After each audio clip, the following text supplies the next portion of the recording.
अच्छा, अब खुशी कहाँ से मिलती है इंसान को? ठीक है, देखो, इंसान की जो खुशी का तल्लुक है ना, वो उसके अपने आप से होता है। इंसान की खुशी का तल्लुक किसके साथ है? उसके अपने आप से है। तो खुद पर खुद को हुकूमत करने दो।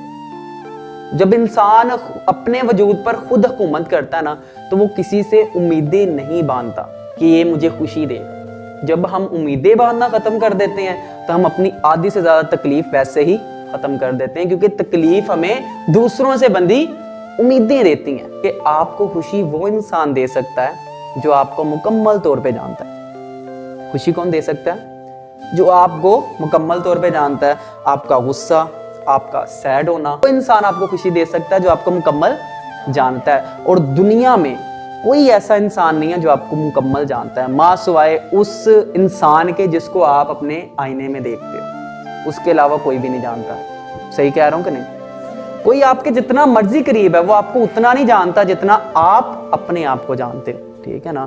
तो इसलिए खुशी किससे हासिल करनी है? खुद से। कभी किसी से उम्मीद ना लगाओ कि वो मेरा इंतजार करेगी,